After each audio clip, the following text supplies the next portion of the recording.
26장 13절부터 23절까지입니다. 사도행전 26장 13절부터 23절까지 우리 한 절씩 교독하겠습니다.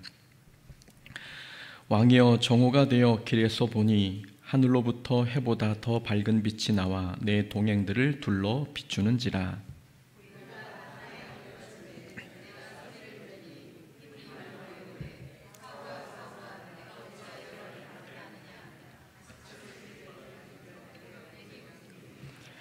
내가 대답하되 주님 누구시니이까? 주께서 이르시되 나는 내가 박해하는 예수라.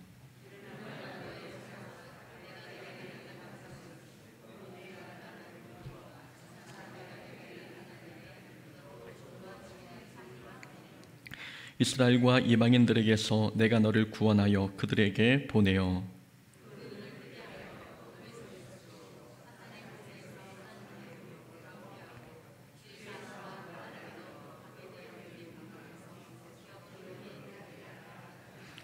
아그리빠 왕이여, 그러므로 하늘에서 보이신 것을 내가 거스르지 아니하고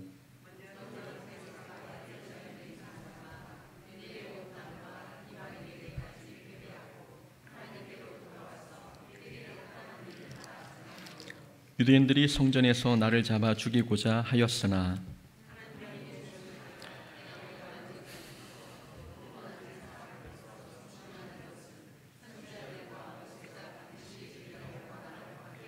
함께 씁니다. 곧 그리스도가 고난을 받으실 것과 죽은 자 가운데서 먼저 다시 살아나사 이스라엘과 이방인들에게 빛을 전하시리라 함이니이다 하니라. 아멘. 사도행전 26장 13절부터 23절까지 말씀 통해서 바울의 잊지 못할 회심 사건이라는 제목으로 말씀 함께 나눕니다. 오늘 본문은 바울이 아그리빠 왕에게 마지막 변론을 하는 내용입니다. 바울이 사도행전 21장에서 체포된 이후 로마로 이송되기 전까지 모두 5번의 변론을 했습니다. 바울이 예루살렘 성 밖으로 끌려나가 죽을 위기에 놓였을 때 천부장이 나타나 바울을 구원해 주었습니다. 그때 바울이 유대 군중들 앞에서 첫 번째 변론을 했습니다. 두 번째 변론은 사도행전 23장에 나오는 산헤드린 공회에서 한 변론입니다.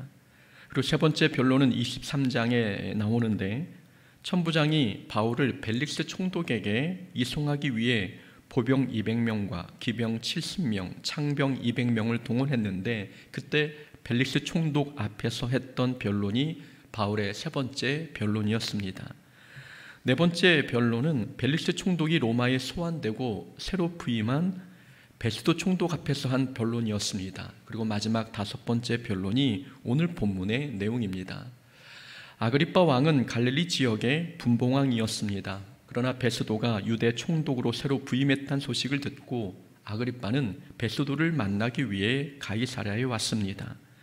그때 베스도는 아그리빠가 유대 상황을 더 잘 알고 있었기에 아그리빠 왕에게 바울의 문제를 상의했습니다. 그래서 베스도는 바울에게 아그리빠 왕 앞에서 유대인들이 자신을 고발한 사건에 대해 변론하도록 했습니다.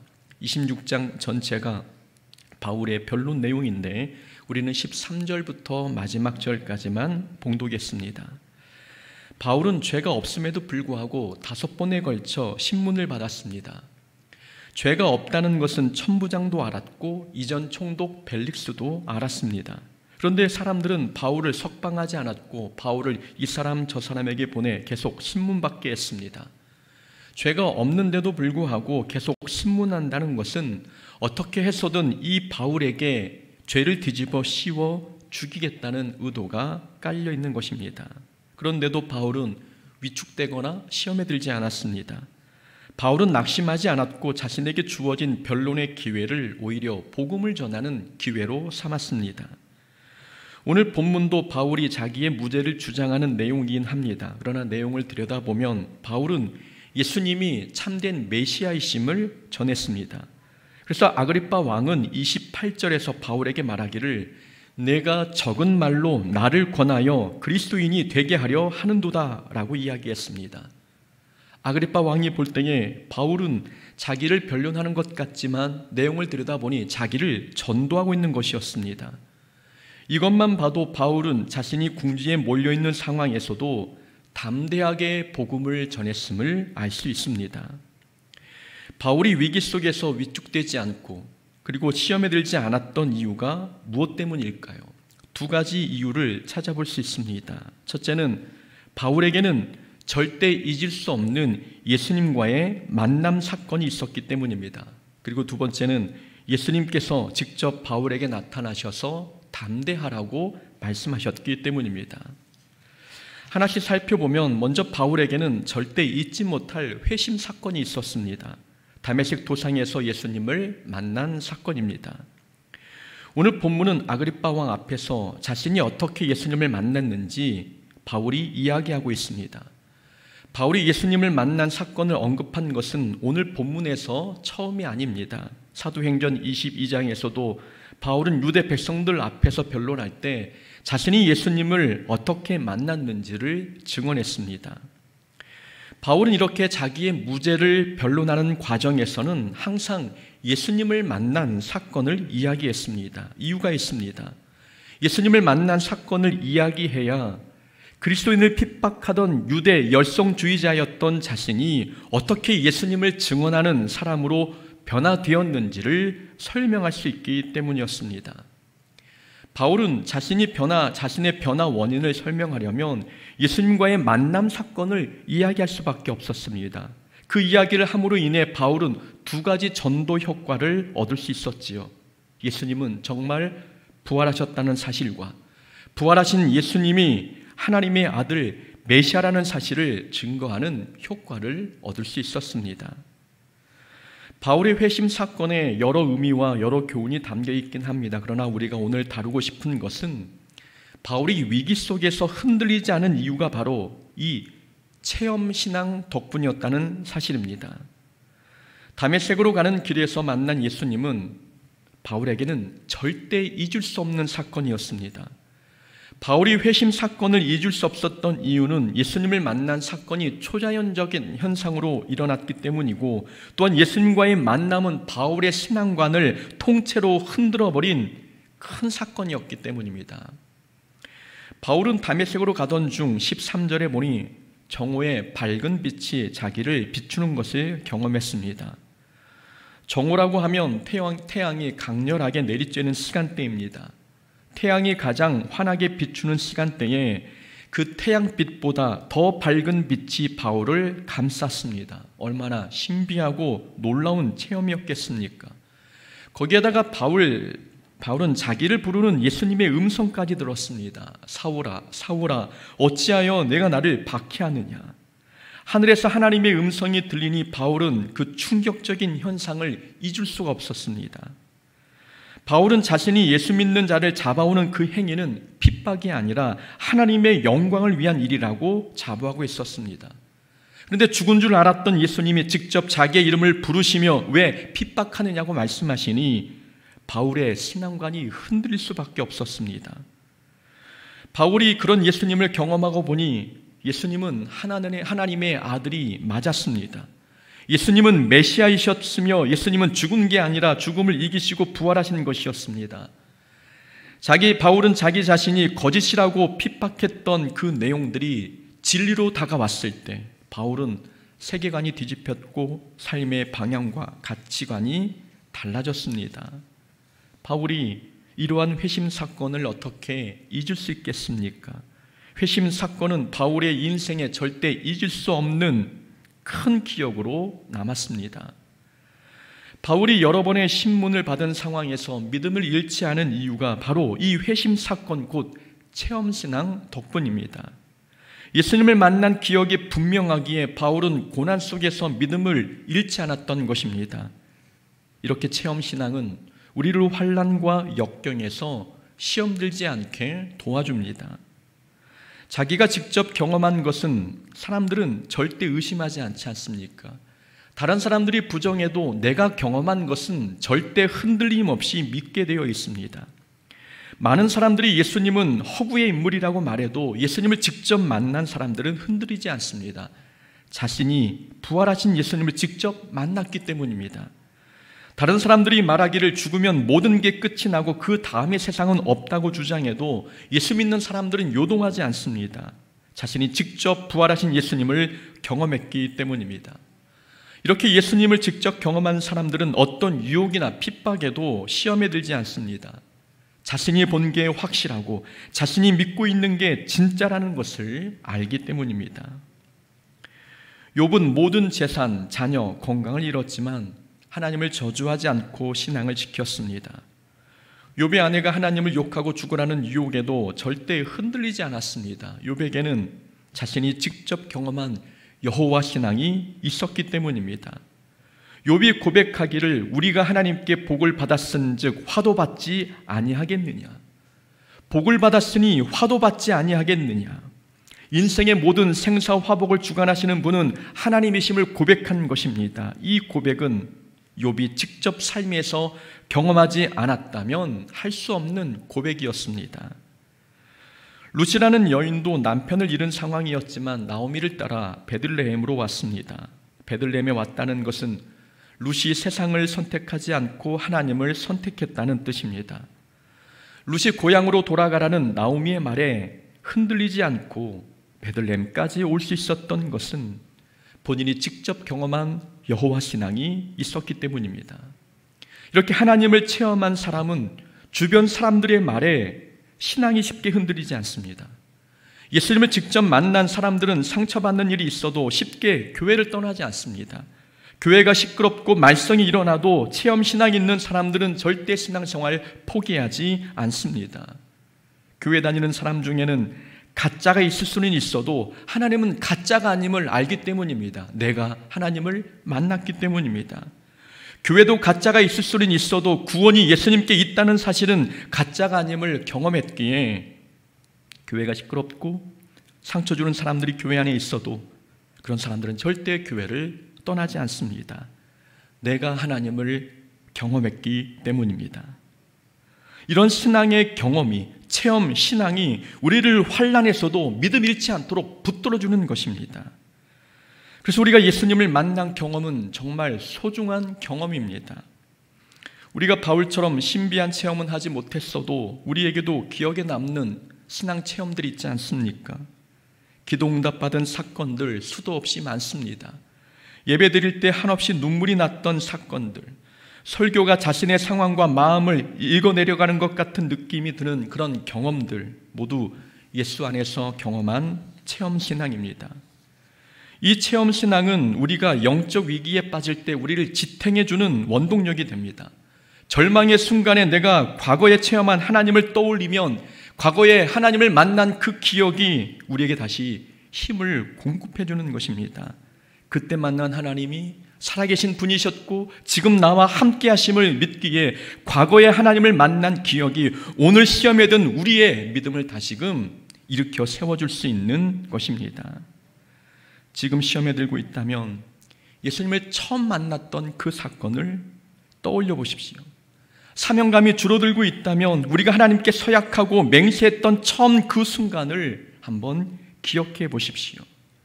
우리의 신앙의 열정이 줄어든 이유 중 하나는 하나님을 만났던 그때의 그 순간의 기억이 희미해졌기 때문일 수도 있습니다. 하나님과의 첫 만남, 첫 경험, 첫 체험을 다시 기억해낸다면 시험에 들었던 우리의 발에 새 힘이 돋아나고 다시금 하나님 앞에 열정을 가지고 신앙생활 할 수 있는 모습으로 변화되는 줄로 믿습니다. 바울이 위기 속에서 시험에 들지 않았던 첫 번째 이유가 체험신앙 때문이었고, 두 번째는 예수님께서 직접 바울에게 담대하라고 말씀하셨기 때문입니다. 예수님께서 바울이 신문을 받을 때 직접 나타나셔서 담대하라고 말씀하신 적이 있었습니다. 바울이 총 5번의 변론 중 두 번째 변론 때, 그러니까 바울이 산헤드린 공의회에서 증언했을 때 예수님께서 바울에게 나타나셨습니다. 그날 밤에 주께서 바울 곁에 서서 이르시되 담대하라, 내가 예루살렘에서 나의 일을 증언한 것 같이 로마에서도 증언하여야 하리라 하시니라. 예수님께서는 바울이 고난당할 때 나타나셔서 담대하라고 말씀하셨습니다. 내가 로마에서도 증언하여야 하리라. 바울이 지금은 고난을 당하고 있지만 하나님께서는 바울이 반드시 로마에 갈 것이라고 말씀해 주셨습니다. 바울에게 닥친 고난이 바울의 로마행을 가로막을 수 없다는 뜻이었습니다. 우리가 여기서 주목할 점은 하나님께서 바울을 위로하실 때에 바울을 고난에서 벗어나게 하시는 방법으로 위로하시는 게 아니라 하나님께서는 담대하라는 말씀을 통해 바울을 위로하셨다는 점입니다. 하나님께서 바울을 고난에서 벗어나게 해주시면 얼마나 좋았겠습니까? 그러나 하나님은 그런 방법으로 위로하지 아니하시고 말씀으로 위로하십니다. 하나님은 때로 우리의 상황을 바꾸시는 방법으로 위로하실 수 있습니다. 그러나 대부분 하나님은 우리에게 말씀으로 위로하십니다. 하나님께서 상황을 바꾸지 않고 말씀으로 위로하신다는 이 말은 지금의 이 상황은 우리가 반드시 통과해야 할 상황이라는 뜻입니다. 하나님의 계획된 자리에 가기 위해서는 지금 가는 이 길을 반드시 거쳐야 하기에 하나님께서는 상황을 바꾸지 않으냐 하십니다. 대신 그 길을 포기하지 않고 갈 수 있도록 담대하라는 말씀으로 위로해 주십니다. 여호와가 모세들을 이어 이스라엘 백성을 인도할 때 하나님께서 하신 말씀은 강하고 담대하라는 말씀이었습니다. 여호수아가 모세의 후계자로 지목되었을 때 여호수아는 인간적으로 두려웠을 것입니다. 그러나 하나님께서는 여호수아의 부담을 덜어주기 위해 다른 사람에게 사명을 맡기지 않으셨습니다. 상황을 바꾸지 아니하시고 여호수아에게 담대하라는 말씀으로 위로해 주셨습니다. 바울이 로마로 가는 배를 탔을 때 유라굴로 광풍을 만났습니다. 그때도 하나님께서는 광풍을 멈추게 하시는 방법으로 위로하지 않으셨습니다. 생명에는 지장이 없으니 안심하라, 이 말씀으로 위로해 주셨습니다. 하나님께서 말씀으로 위로하시는 이유는 말씀이 주는 위로의 힘이 이 변화된 상황이 가져오는 위로보다 더 강력하기 때문입니다. 우리는 상황이 바뀌고 환경이 달라지면 그 달라진 환경을 통해 큰 위로를 받을 거라 생각합니다. 물론 상황이 바뀌면 힘도 나고 위로가 됩니다. 그렇다 할지라도 하나님의 말씀이 주는 위로보다는 못합니다. 하나님의 말씀이 주는 위로의 힘은 환경이 주는 위로의 힘보다 더 강력하기 때문입니다. 그래서 바울도 여러 번의 신문 과정에서도 시험에 들지 않았습니다. 담대하라는 예수님의 말씀에 이 고난의 강도를 능가하는 위로의 힘이 하나님의 말씀이 있었기 때문입니다. 바로 바울은 힘든 상황이 바뀌지 않았어도 말씀만으로 충분히 위로와 힘을 얻을 수 있었습니다. 그래서 우리가 환난을 만났을 때 우리가 주목해야 할 것은 상황이 아니라 하나님의 말씀입니다. 하나님은 말씀으로 우리를 위로하시기 때문입니다. 하나님께서 지금의 상황을 어떻게 바꾸실지를 주목하지 말고 이 상황에서 하나님께서 무엇을 말씀하실지 하나님의 음성에 주목해야 합니다. 그래서 우리는 힘든 일을 만났을 때에는 더 말씀의 자리에 나와야 합니다. 고난을 만났을 때는 또 하나님 앞에 나아가 하나님께서 무엇을 말씀하실지 들어야 합니다. 하나님의 말씀을 들어야 이 고난과 환난 속에서 참된 위로를 경험할 수 있기 때문입니다. 바울은 오늘 본문에서 자신이 예수님을 만난 이야기를 자세하게 전달했습니다. 바울이 자신이 예수님을 만난 이야기를 통해 전달하고 싶은 내용이 두 가지가 있었습니다. 하나는 바울이 이방인에게 복음을 전하는 이유는 부활하신 예수님께서 나에게 이방인 전도 사명을 맡기셨기 때문이라는 것, 이것을 전달하고 싶었습니다. 두 번째는 예수님은 구약 성경에서 선지자들이 예언했던 메시아다라는 이 사실도 전달하고 싶었습니다. 유대인들이 바울을 고발한 내용은 두 가지였습니다. 이방인들로 말미암아 성전을 더럽혔다는 것, 그리고 또 하나는 잘못된 이단적인 사상을 가르쳤다는 것, 이 두 가지를 가지고 바울을 고발했지요. 이 두 가지 제목에 대해서 바울은 논리적으로 설명하고 있는 것입니다. 13절에서 18절까지 내용은 예수님께서 다메섹 도상에서 바울을 만나 바울에게 사명을 맡겨주신 내용입니다. 19절에 보니 바울이 이렇게 말했습니다. 하늘에서 주신 사명을 내가 어찌 거스를 수 있겠습니까? 그러니까 하나님께서 이방인을 구원하라는 사명을 맡기셨기에 내가 그 명령을 거스르지 않고 이방인을 회개케 하여 하나님께 돌아오겠다는 말입니다. 하나님께서 맡기신 일을 한 것뿐인데 유대인들이 그런 일로 바울을 잡아 죽이려 했다는 것을 강조하고 있는 것입니다. 내가 하고 싶어 이방인을 전도한 게 아니라, 이건 내 뜻이 아니라 하나님의 뜻임을 강조한 겁니다. 유대인들은 하나님을 섬기는 자들입니다. 하나님이 맡긴 일을 하고 있는데 왜 하나님을 섬기는 유대인들이 나를 고발하고 핍박할 수 있느냐라고 설명하고 있는 것이지요. 그리고 22절에 보면 바울이 지금까지 가르친 복음은 사람에게서 나온 가르침이 아니라 구약 성경에 나오는 내용이라는 것을 말씀합니다. 선지자들과 모세가 반드시 되리라고 말한 것밖에 없으니, 선지자들과 모세가 반드시 되리라고 말한 것밖에 없으니, 여기서 선지자들과 모세라는 단어는 선지자와 율법이라는 단어로 바꾸어 사용할 수 있습니다.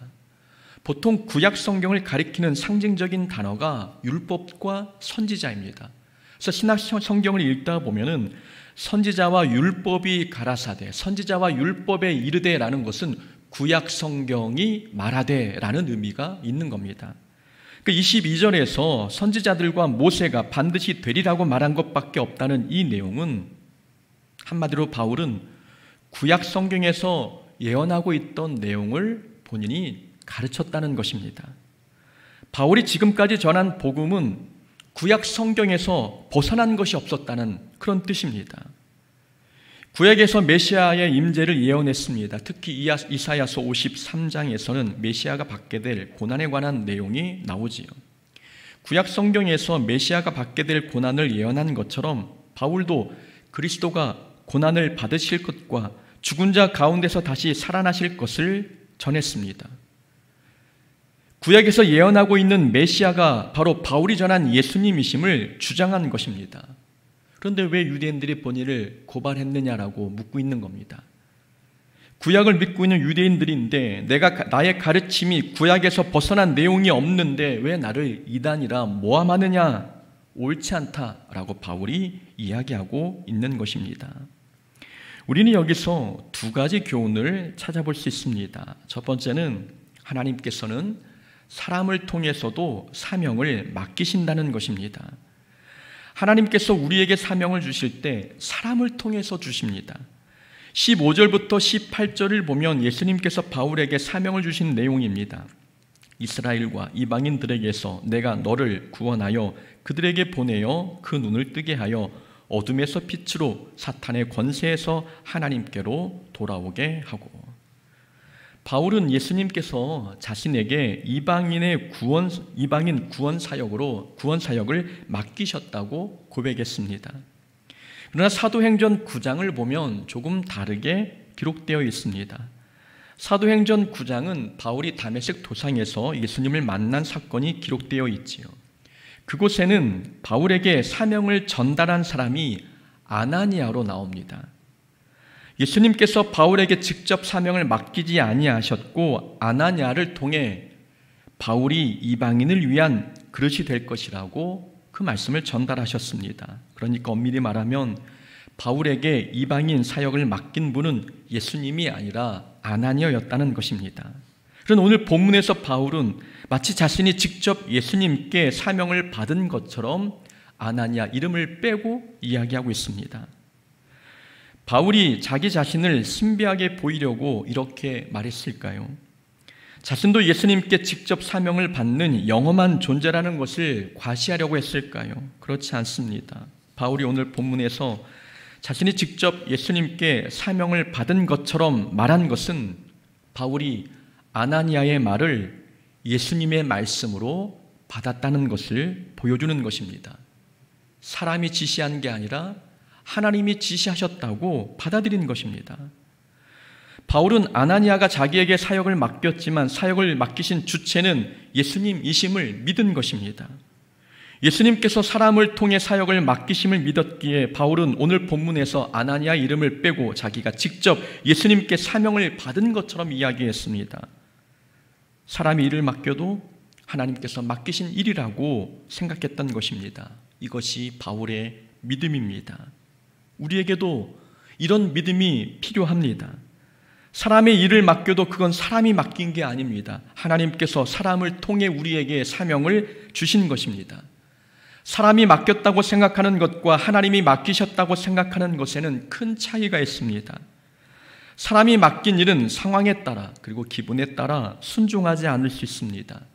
그러나 하나님께서 직접 우리에게 사명을 맡기셨다면 우리 중에 거절할 사람이 누가 있겠습니까? 하나님께서 맡기신 일이라면 상황이 여의치 않아도 우리는 순종할 것입니다. 기분이 별로여도 자기 감정 고려하지 않고 하나님이 맡기신 일이라면 우리는 순종할 것입니다. 하나님께서 맡기신 일이라면 우리는 하찮은 일에도 그리고 음지에 사는 일에도 분명 순종하지 않겠습니까? 사람들은 생각하기를 사람이 맡긴 일은 그냥 일이라 생각하고 기도를 통해 하나님께 받은 일은 사명이라고 생각합니다. 그런 생각 때문에 사람들이 맡긴 일은 선택사항으로 여기고 하나님께서 주신 사명은 의무사항으로 여기는 것입니다. 사명이란 하나님께 직접 받기도 하지만 사람이 시키는 일을 하다가 그 속에서 하나님께서 내게 맡기신 자기 사명을 발견하기도 합니다. 여호수아는 모세의 수종을 들다가 모세의 후계자가 되었습니다. 하나님께 갑자기 사명을 받은 게 아니었습니다. 모세가 시키는 일을 하다 보니 이스라엘의 지도자가 여호와의 사명이 된 것입니다. 구약의 요셉도 애굽의 총리가 된 것, 이것도 갑자기 하늘에서 그 사명이 뚝 떨어진 게 아니었습니다. 요셉은 보디발 집에서 가정 총무로서 시키는 일을 열심히 했습니다. 감옥에서도 총무로서 시키는 일에 충성했습니다. 그렇게 하다 보니 나라의 총리가 요셉의 사명이 되었습니다. 이렇게 사명이란 하나님께 받을 수도 있지만 대부분 하나님은 사람이 시키는 일을 열심히 하다 보면 그 속에서 자기 사명을 발견하게 하시는 것입니다. 그러니 아무것도 하지 않는 사람에게는 사명이 생기지 않습니다. 사명은 교회 안에서 사람이 시키는 일에 순종할 때 그런 사람들에게 사명이 주어지는 것입니다. 바울은 이렇게 하나님께서 사람을 통해 주신 사명을 자기 사명으로 알고 충성을 다했습니다. 그러다 보니 바울은 오랜 세월이 지난 시점에서도 자기 사명을 잊지 않고 충성하고 있었습니다. 사람이 맡긴 일이 아니라 하나님께서 맡기신 일이라고 생각하니 오랜 세월이 흘렀어도 자기 사명을 망각하지 않았습니다. 바울이 처음 사명을 받은 나이는 28살경이었습니다. 그런데 오늘 본문에 등장하는 바울의 나이는 대략 55세였습니다. 바울은 28세 때 받은 사명을 27년이 지난 시점에서도 계속 기억하고 그 사명을 감당하고 있었습니다. 하나님께서 이방인을 구원하기 위해 자기를 부르셨다는 이 사명, 바울은 세월이 많이 지나도 자기 사명을 늘 기억하며 순종하는 삶을 살았던 것입니다. 과연 말씀드린 것처럼 사람이 맡긴 일을 그저 그런 일이라고 생각한다면 그 수많은 세월 동안 바울이 그 사역을 사명으로 알고 기억했겠습니까? 하나님께서 특별한 체험을 통해 본인에게 사명을 맡기셨다고 믿었으니 오랜 세월, 아니 평생 동안 그 사명 잊지 않고 사명을 감당했던 것입니다. 우리에게 맡긴 모든 일들은 하나님께서 주신 사명입니다. 주님 나라 가는 그 날까지 하나님께서 맡기신 사명을 우리는 감당할 수 있어야 합니다. 두 번째 얻을 수 있는 교훈은 말씀을 아는 것도 중요하지만 말씀을 정확히 이해하고 해석하는 것도 중요하다는 교훈이 담겨 있습니다. 하나님의 말씀을 지식으로 아는 것도 중요합니다. 그러나 하나님의 말씀을 잘 해석하여 자기 삶과 연결시키는 것, 이것이 더 중요합니다. 바울은 22절과 23절에서 자신이 전하는 복음은 구약 성경에 위배되지 않는다고 말했습니다. 구약에서 메시아가 고난을 당할 것을 예언했으니 바울은 이 예수님이 구약에서 말하는 메시아라고 가르쳤습니다. 그러나 유대인들은 바울의 가르침을 이단적 가르침이라고 치부했습니다. 그렇게 생각한 이유는 유대인들은 메시아는 절대 고난을 당하지 않는다고 생각했기 때문입니다. 유대인들이 가지고 있는 메시아 사상은 우리가 알고 있듯이 정치적인 메시아였습니다. 유대인들은 이 땅에 메시아가 임하시면 이방 나라가 물러가고 그 강력하고 찬란했던 다윗 시대의 영광이 다시 회복될 것으로 생각했습니다. 그런 관점으로 바울이 전하는 복음을 바라보니 바울이 전하는 메시아는 연약하고 나약한 메시아였습니다. 유대인들 입장에서는 바울이 전하는 예수님은 절대 메시아가 될 수 없었습니다. 하지만 바울은 자기 생각으로 예수님을 메시아라 주장하는 게 아니라 구약 성경이 예언한 그대로를 가르치는 것입니다. 구약 성경에서 예수님이 메시아심을 예언하고 있었기 때문에 구약 성경 말씀을 성취하신 예수님이 우리의 진정한 메시아심을 가르치는 것입니다. 그가 찔림은 우리의 허물 때문이요 그가 상함은 우리의 죄악 때문이라. 그가 징계를 받음으로 우리는 평화를 누리고 그가 채찍에 맞음으로 우리는 나음을 받았도다. 이사야서에서 말씀하고 있는 메시아의 모습입니다. 구약에 능통한 유대인들이 이사야서의 말씀을 모를 리 없었습니다. 유대인들은 이사야서의 말씀을 알고 있었지만 이사야서의 말씀이 예수님을 가리킨다는 것은 몰랐습니다. 말씀은 알아도 말씀을 제대로 이해하지 못했고 정확히 해석하지 못한 것입니다. 말씀을 지식으로만 알았을 뿐 하나님의 말씀을 자기 삶과 연결시키지 못했습니다. 그러니 자기 곁에 메시아가 오셨는데도 불구하고 그 예수님이 구약이 예언한 메시아이심을 몰랐습니다. 말씀을 알아도 말씀을 이해하고 적용하지 못하면 그 말씀은 지식에만 머뭅니다. 머리에 머문 지식은 성경 퀴즈는 잘 맞춰도 신앙 성장에는 도움이 되지 않습니다. 머리에 있는 성경 지식은 마음으로 깨달아져야 합니다. 깨달아진 말씀이 생각을 바꾸고 삶에 적용이 될 때 그때 우리의 신앙이 성장하기 시작합니다. 성경을 많이 알면 자기에게 주어진 하나님의 뜻을 잘 알아야 정상입니다. 말씀을 알면 알수록 내게 주어진 하나님의 뜻이 무엇인지 아는 것은 지극히 당연한 반응입니다. 그런데 유대인들은 말씀을 많이 아는데도 믿는 자를 핍박했고 메시아도 알아보지 못했습니다.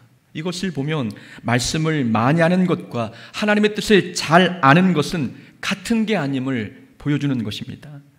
성경 지식이 많아도 하나님의 뜻을 모를 수 있습니다. 중요한 것은 말씀을 얼마나 잘 이해하고 해석하며 자기 삶에 잘 적용하고 있는지, 이것이 더 중요합니다. 말씀을 자기 삶에 잘 적용하는 사람은 인생이 말씀의 선로에서 벗어나지 않습니다. 삶의 성령의 열매가 열리고 하나님께서 기뻐하지 않는 일은 하지 않습니다.